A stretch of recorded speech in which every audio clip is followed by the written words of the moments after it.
Hello there, Qckslvrslash, and today we have a video courtesy of Devon 98 driving the Tier 6 Soviet cruiser, the Budyonny. And I liked this ship when I went through it, but I never kept her.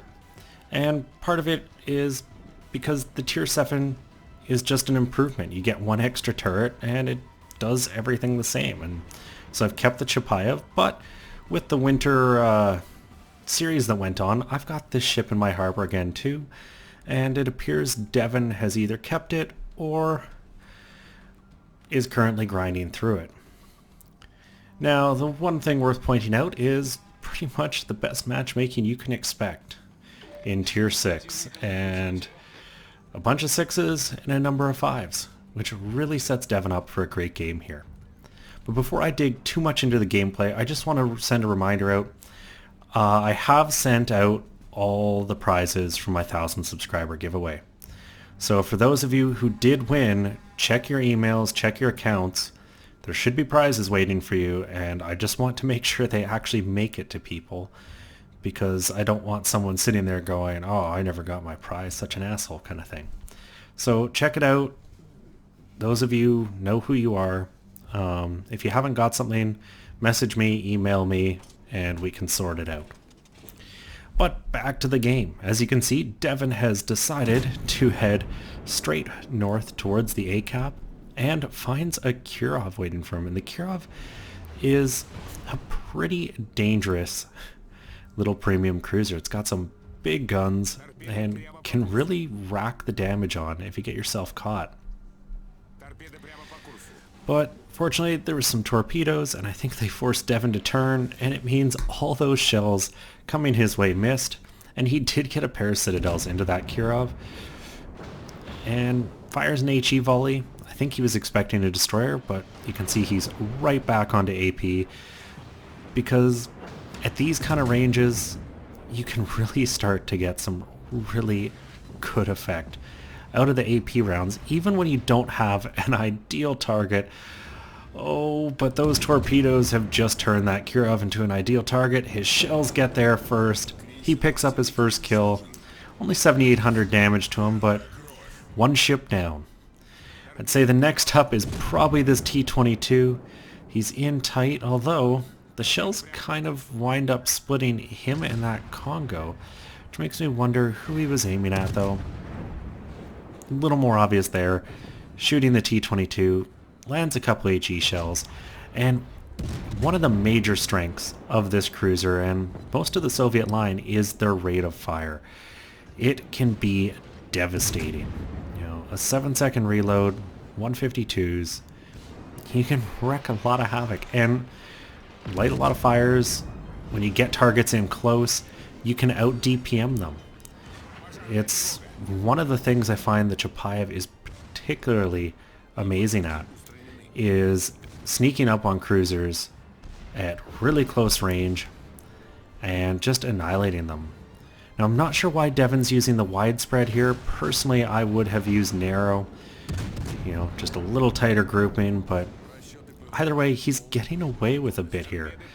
That enemy Congo could easily choose to focus on him and do some huge damage, but he was focusing on the Königsberg ahead of him, and Devon's going to finish him off with a pair of Peds. The T-22 comes back into sight, the guns are training over, he's got the rudder reversing, just try to snap those guns onto target quicker, fires off, and just misses, washing that T-22's decks, saving their crew a bit of time for cleaning stations. And that time he does manage to zone in. And that T-22 is doing everything he can, and he's really doing it right. He's wiggling his ship about. He's trying to open the distance from the things spotting him. Unfortunately for him, you know, Devon's got a great rate of fire here. And you can see he starts to slow down. And the T-22 actually finishes off the Minikaze that was spotting him. But Devon's shells still connect, and it finishes off a third ship. So that's a pretty quick intro to this game. 3 kills in 5 minutes and 30 seconds, and he's almost 40,000 damage in. But I find that's how a lot of these lower tier games can go, particularly in cruisers, because you can get into the action quick. You can really rip apart your equal tiered opponents, whether they be cruisers, destroyers, even battleships, if you know what you're doing and you catch someone a little unaware. Now the Qckslvrslash is a very dangerous tier 6, and I will get it right, the largest guns on any tier 6 cruise, those 283s. I can't remember what ship I was talking about and said she had the largest guns of a tier 6 cruiser, completely forgetting the Qckslvrslash. But gun caliber isn't mattering here. Devon is just continuing to pepper him with HE, hopefully gets a fire before he disappears around the land, doesn't look like it, and well, he can live for now. And things, I'd say, have gone well. The one thing that really would worry me right now, besides watching this Budyonny drive straight into some torpedoes, which, Devon warned about and then kind of tongue-in-cheek said, hey, thanks for finding them for me, is the enemy team is very well grouped up here in the south, and a chunk of Devon's team is kind of separated. So while they may have a lead, down in the south it's 4-on-4, you've got a cruiser here on the enemy team that's easily in range of these ships. You could see that power balance shift pretty quickly. But that doesn't mean it's going to happen. And right now, Devon's focusing on getting this cap, but also finding a line of sight onto this Qckslvrslash. You can pretty much assume he wasn't going to continue this way straight towards the Budyonny, and he didn't. He's looped out, he's trying to open range, get away from a disadvantageous situation. 2-on-1 against that Qckslvrslash if he's being engaged by both Devon and the Budyonny. But Devon doesn't really need the Budyonny's help to whittle him down. He gets a fire there, finally sparking his first fire of the game, interestingly enough. And he's just waiting, and probably watching that mountain indicator, seeing when he's caught the clear shot from land. And personally, this is something I often check from third person. I do not trust that indicator to save my life, but he's not going to need it. He finishes him off with the fire, picking up his 4th kill. He's coming hard over. There's some torpedoes in the water, and definitely gets lucky there again, just outside the range of the torps. But sometimes to have a good game, you need a bit of luck. And I think anyone in this game can attest to that, both between just RNG, but even just how other players behave. You make a lot of calculated decisions playing this game, and those are based on, your experiences in warships, what you've seen ships of certain classes do. And that's where making bold moves sometimes can really offset someone's expectations, and you can catch them off guard. And you notice in chat there, he asks flooding. He wants to know if his friendly there got a flood on the bogue, to know if the fire is going to help. And well, he gets a pair of them, and it looks like they're probably going to burn. And with this carrier and him pretty much all alone, Devon's going to get his Kraken. Back to what I was talking about is, you make all these kind of predictions about how people are going to behave, what they're going to do to try to anticipate it, because it's how you play games. And sometimes you get caught off guard, and sometimes you don't. But you need a bit of luck. Case in point, right there. Some torps just sneak by, and I'm wondering if there is a bug, because I see no aircraft. Those couldn't possibly have been ship dropped. And I'm thinking there's a bug right now. He's detected and shooting down aircraft that are nowhere to be seen. So, thanks, Wargaming, I guess.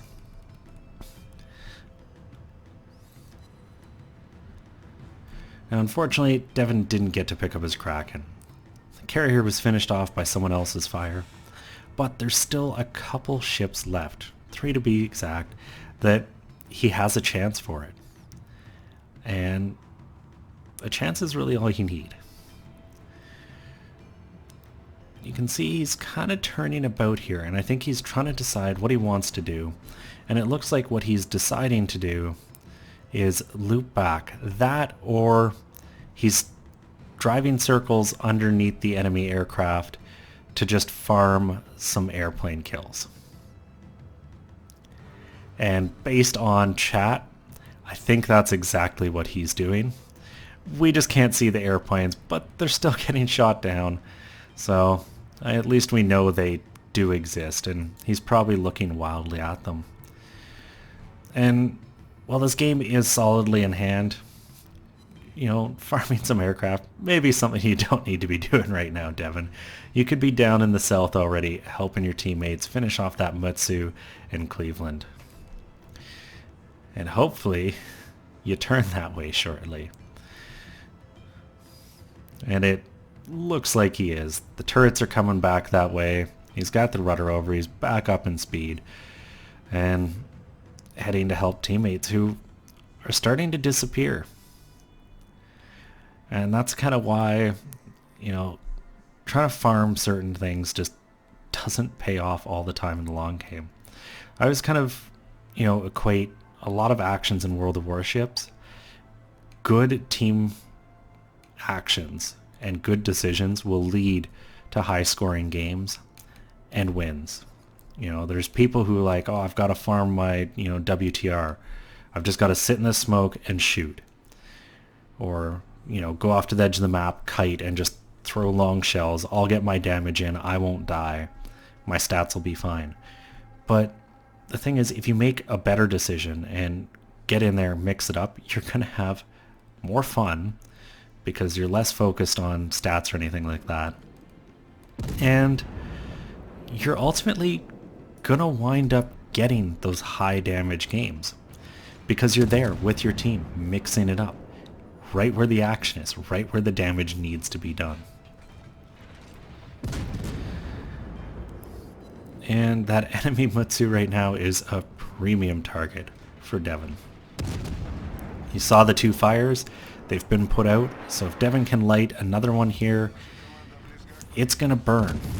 And that's exactly what he wants. He's weaving back and forth, not really driving in a straight line, and he's trying to get back into solid cover. And against a Mutsu and a Cleveland, I could see yourself wanting to do that. But if you notice on the map, there is someone ahead of him. And that's why paying attention to that mini-map is so important. Often you can get a little zoned in where you're looking physically, but he's got bigger things to worry about right now. Fortunately, these 2 enemy ships aren't spotting him until he comes out past this edge of land.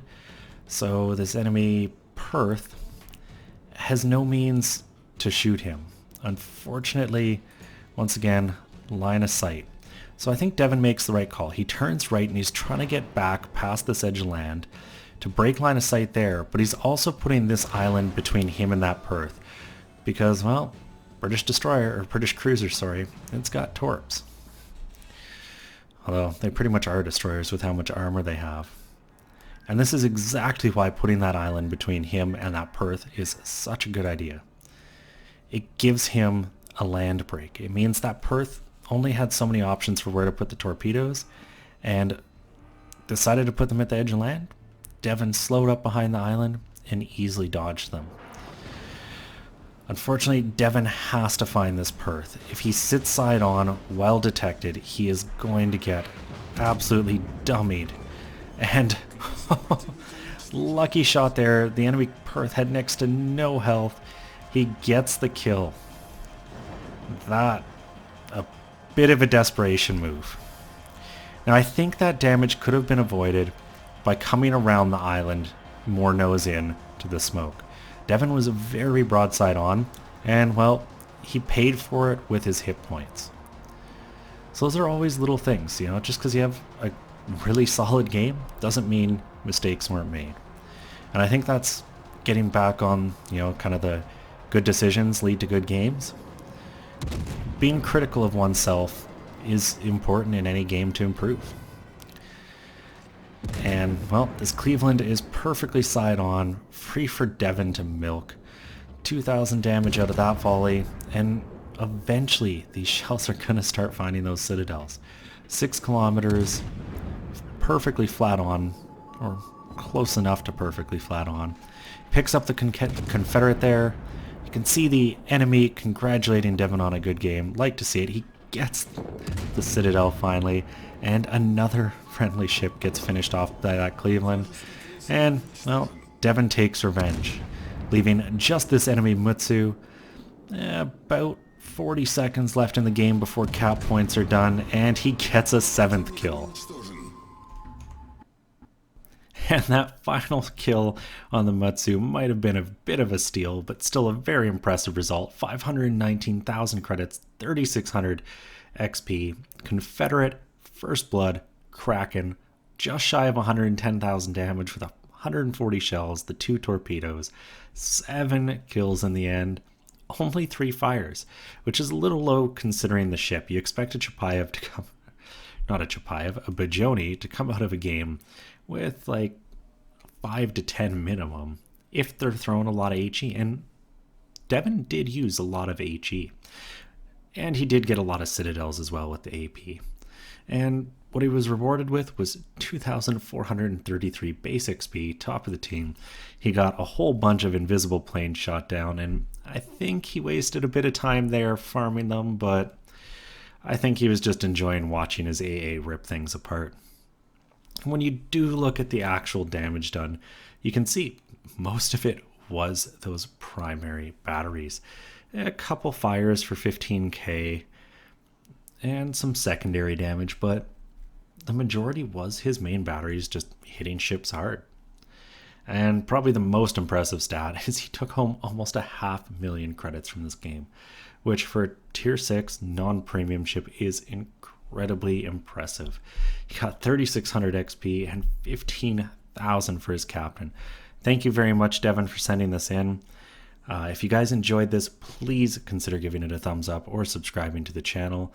And as always, I'm Qckslvrslash, and I'll have another one for you guys later.